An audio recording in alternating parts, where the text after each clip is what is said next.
자, 가정폭력 피해자 중에서 이렇게 그러니까 형제끼리 폭력들이 일어났을 경우에 이제 상담자가 그 형제 싸움이 일어난 그런 형 때문에 형제 간에 불편할 때 이걸 어떻게 이제 상담해서 방향을 다뤄야 될지 한번 정리를 해보겠습니다.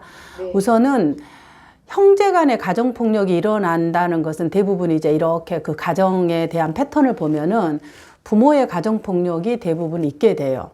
왜 그러냐면 의사소통과 갈등에 대한 방식을 뭘로 해결했냐면 폭력으로 해결했다는 말이거든요.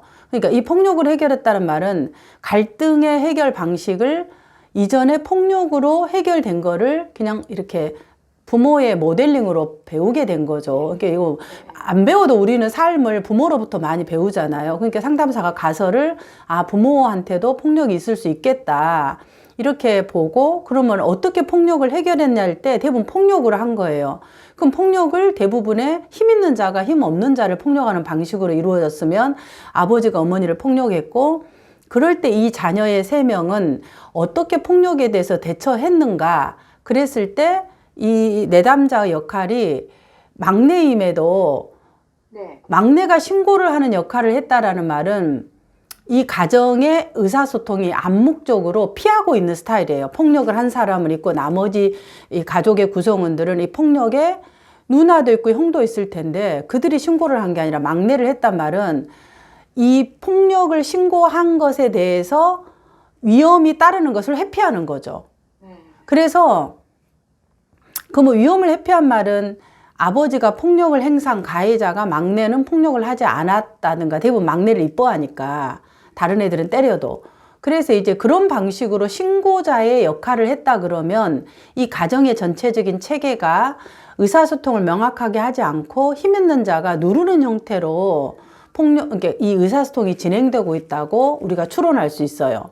그러면 이제 내 앞에 있는 내담자가 그 신고자인 피해자예요. 그런데 이번에는 이 형제 간의 폭력이 일어났어요. 그런데 이 부분을 다뤄야 되는데 불편한 마음이 있겠지. 대부분 신고를 하고 난 이후에는 입을 다물고 침묵을 해버리고 각자 방에서 더 이상 이제 또 신고하면 경찰이 오기 때문에 이야기를 안 하고 피하는 방식으로 대부분의 그러니까 약간 무시하는 형태로 말을 안 섞고 지내는 거예요. 그러니까 겉으로는 폭력은 일어나지 않지만은 사실은 안에서는 긴장 상태로 가는 거예요. 근데 우리가 긴장이 오래되다 보면은 언젠가 또 폭력이 일어나게 되죠. 그러니까 약간 지뢰밭이에요. 그런 상태에서 불편함이 하나 있고 그런데 지금 이 내담자가 학교 생활을 하고 있는 고등학생이나 대학생이라면 이 학교 생활에서 뭐가 일어나냐면 또 불안이 생겨요. 왜냐하면 가정폭력의 피해자들은 기본적으로 심리적으로 불안을 갖고 있거든요. 그 불안을 어떤 불안? 폭력이 일어나니까 또 뭔 일이 어떻게 일어날지 모르니까 관계에 대한 불안을 기본적으로 갖고 있고 그 불안이 대인관계에 학교 생활에서 고스란히 전해져서 친구 관계가 어려울 수가 있어요. 물론 안 그럴 수도 있겠지만 기본적으로 어려울 수 있겠다. 그래서 결국 내담자가 이런 그 형제 간의 폭력으로 인한 불안함도 있고 불편함도 있지만 또 한쪽에서는 학교 생활에 대한 불안함들을 갖고 상담실에 이렇게 이제 2가지를 갖고 이야기를 하는 거죠. 그럴 때 상담사는 이제 이 2가지를 다 다룰 수는 없고 첫째는 첫 번째 이 폭력에 대한 부분에 대해서를 먼저 다루긴 해야 돼요. 왜? 이 폭력은 위기 상황이고 안전이 내담자가 안전한지에 대한 것을 상담사는 확인해야 되는 의무가 있기 때문에 내담자가 원하든 원하지 않든 첫 번째는 물어봐야 되죠. 뭘죠? 지금 안전한지, 폭력이 지속적으로 일어나고 있는지, 본인이 안전에서 대처를 하고 있는지를 물어봐야 돼요. 그래서 그런 부분들이 일단 분리가 되었거나 뭐 기숙사 생활이든 아니면 뭐 분리가 되어져서 더 이상 폭력은 뭔가 해결은 되지 않았지만 일어나지 않는다고 할 경우에는 잠정적으로 이 문제는 당장 다루고 싶어 하지 않아요. 내담자들이. 왜? 이거는 지금까지 살아왔던 20 몇 년의 삶, 30 몇 년의 삶이 형도 꼼짝 안 해. 아버지도 꼼짝 안 해. 어머니도 꼼짝 안 해. 식구들이 다 이 힘 있는 자들이 꼼짝을 안 하고 있는데 내 혼자서 이 부분을 다룬다고 이 문제가 해결될까? 이런 물음표를 생겨요. 그러니까 이 부분은 해결이 되지 않을 거라고 내담자들이 생각하고 있기 때문에 별로 이 부분에 가정폭력에 대한 이 부분은 다루고 싶지 않고 그냥 암묵적으로 불편하다라고만 얘기하고 이렇게 묻어두는 형태로 대부분 가져요. 그러면 이제 어떤 부분들이 얘기냐면 현재 진행하고 있는 대인관계에서 어려움들을 얘기를 하는 거죠. 그게 학교 생활의 어려움, 뭐 학과, 뭐 적응의 문제, 또 뭐 공부에 대한 시험 불안 이런 부분을 주로 얘기를 하는 거죠. 그럼 상담자는 이때 어떻게 해야 되냐면 이런 부분을 이제 전체 그림을 파악했는데 안전하다고 여겼잖아요. 우선 폭력이 일어나지 않다 그러면 내담자가 다루고 싶어 하는 이 학교에 대한 부분을 다뤄야 돼요. 이 부분은 내가 지금 아직 다루고 싶지 않아요. 아까 지금 말한 왜? 가족에서 다 힘 있는 자들이 안 다루고 상담도 안 하고 나만 지금 상담을 받고 있는 거예요. 그래서 오히려 상담자가 취해야 되는 첫 번째 스텝은 그럼에도 우리 꿈돌이님이 내가 상담을 받고 이 불편한 마음을 해결하려고 하는 마음이 있는 것이 굉장히 용기 있는 행동이라고 말씀드리고 싶습니다. 그래서 의지, 이 내담자의 결단에 대한 부분 뭔가 상담실에 노크를 한다라는 건 어마어마한 용기예요.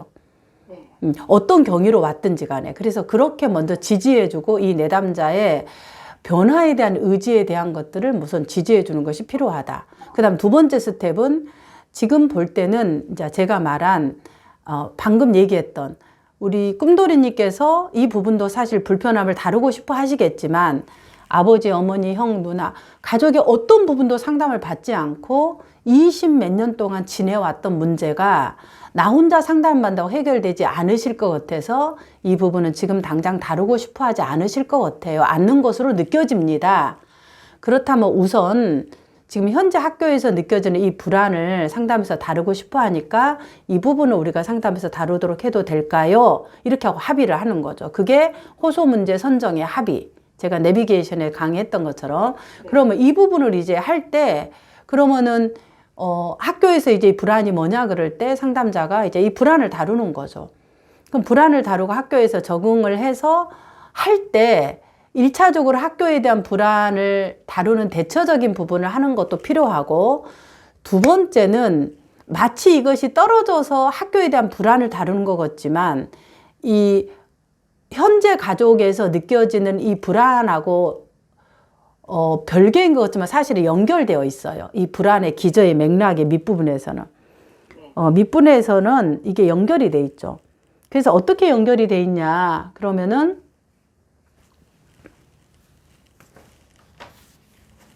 네, 이렇게 이제 볼게요. 이렇게 보면은 이 두 가지 제가 왼손 오른손에서 부분을 얘기하는데 이쪽에 있는 부분이 원가족, 왼손에 있는 부분이 원가족에서 있던 폭력에 대한 불안으로 있는 불편함.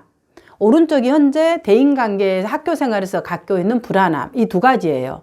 근데 이제 이거 안전에 대한 부분을 확인했으니까 이 오른쪽에 있는 학교 생활을 다뤄야 되죠.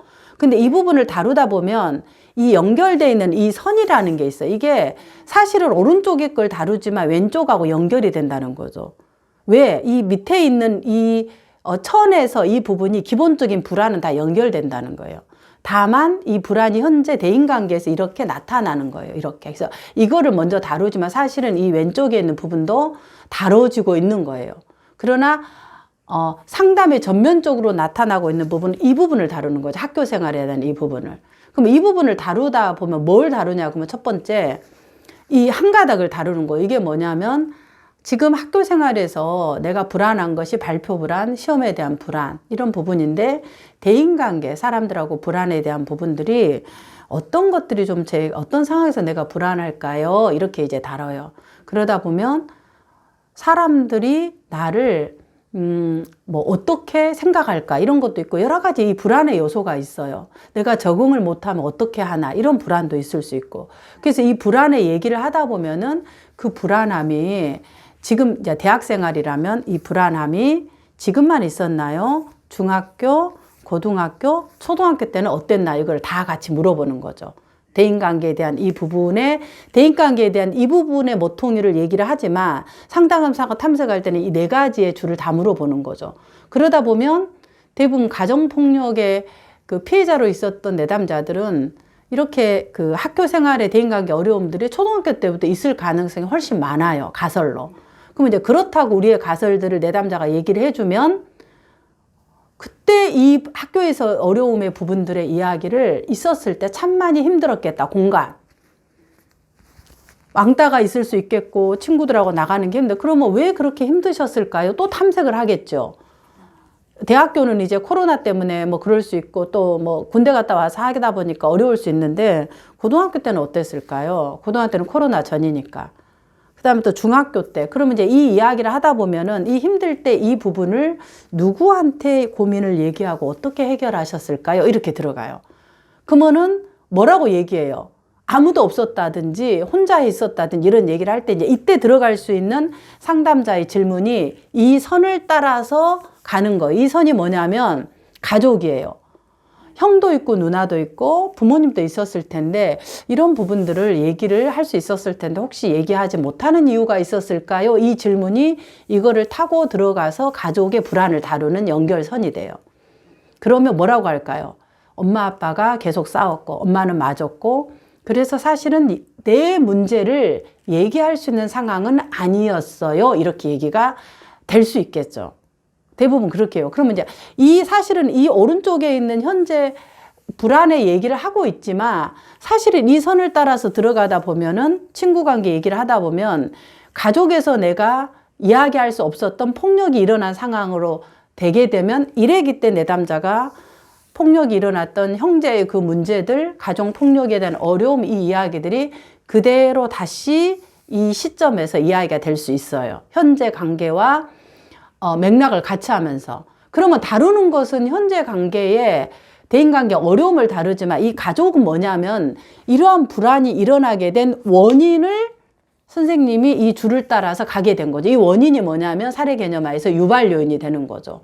왜 이렇게 대인관계 불안이 일어났냐 보니까 가족에서의 어려움들 있어도 사실은 이 불안들이 아빠의 폭력이 있어서 엄마도 대응하지 못했고 가족들도 누구나 다 숨어서 회피하고 있어서 본인은 신고자의 역할을 했기 때문에 내가 뭔가 어려움이 있을 때 누군가에게 얘기하는 것은 또 다른 어려움들을 야기할 수 있다고 생각해서 이 부분을 얘기할 수 없었다. 그런 것들이 이 관계에서 가족관계 안에 이런 부분에서 생겨진 것으로 보여진다. 그거는 이제 이론적인 접근에 따라 다르겠죠. 만약에 이론적인 접근이 인지행동 출혈하면 비합리적 신념이 있겠죠. 아, 내가 이런 부분을 얘기를 하게 되면 싸움이 더 커질 것이다. 문제가 더 커질 것이다. 이런 비합리적 신념 때문에 이 관계에서 어려움들이 발생했다. 뭐 이렇게 생각할 수 있는 거죠. 만약에 그래서 이제 그건 이론마다 다르겠죠. 그래서 이 유발 요인에 해당되는 거예요. 이 현재 문제를 다루는 부분들이. 그러면 연결되어 있지만 어느 지점에 있냐의 위치만 다른 거죠. 그 다음에 초등학교, 중학교, 고등학교, 대학교에서 이 관계 어려움을 얘기하는 건 그런 것들이 지속적으로 초등학교, 중학교, 고등학교까지 지속적으로 유지되어 온 것으로 보여진다. 이게 유지 요인이 되는 거예요. 그래서 현재 촉발되어진 형과의 가정폭력의 어려움으로 문제가 이렇게 되어진 것으로 보여진다. 이렇게 하면 전체가 다 연결되어진 하나의 그림이 되는 거죠. 사실은 따로 이야기를 하고 있는 것처럼 보여지지만 전체 그림을 그래요. 그럼 이제 이 전략을 어떻게 세우냐는 전략은 이 사례 개념화에서 이론에 따라 다른 거죠. 아까 말한 인지행동 치료로 내가 만약에 전략을 세운다 그러면 내담자가 갖고 있는 비합리적 신념이 이렇다고 했다면 이 부분을 찾아내는 거. 그래서 이 부분을 비합리적 신념이 뭔가를 찾아내기. 두 번째 찾아내서 내가 뭐 소크라테스 질문으로 질문하기. 아니면 뭐 역할 연습을 하기. 그 다음에 또 뭐 사고 기록지를 작성해 보기. 이런 부분의 것들을 또 뭐 감정 파일을 뭐 작성해 보기. 이런 부분으로 전략들을 세울 수 있겠죠. 또 제가 그 내비게이션 책에서 얘기했던 여러 가지 전략적인 부분들을 갖고 쓸 수 있는 거예요. 그래서 이 전략이라는 것은 결국 사례 개념화에서 이론적인 유발 요인과 관련되어진 거고 그걸 상담자가 어떤 방식으로 상담을 해 나갈 거냐의 그림에 대한 구체적인 방식이기 때문에 그렇게 연결할 수 있을 것 같아요. 그래서 전반적으로 이제 연결되는 지점이 어떻게 두 가지의 문제가 연결되는가를 전체적으로 한번 살펴보았습니다. 세부적인 이야기들은 이제 이게 가설이니까 내담자하고 이야기를 풀어서 이야기가 확장되어 가면서 기각할 거, 버릴 거, 이거를 취할 것, 이래서 이제 계속 이렇게, 이야기를 확장해 나가면서 그림들을 이루어 나가는 부분들이 필요할 거라고 보아집니다. 그러면 내담자하고 라포가 형성된 이후에 오히려 이제 이, 부분의 유발 요인을 다루는 거기 때문에 내담자로서도 조금 더 안정감을 갖고 이야기를 할 수 있을 것 같아요. 부분들. 네.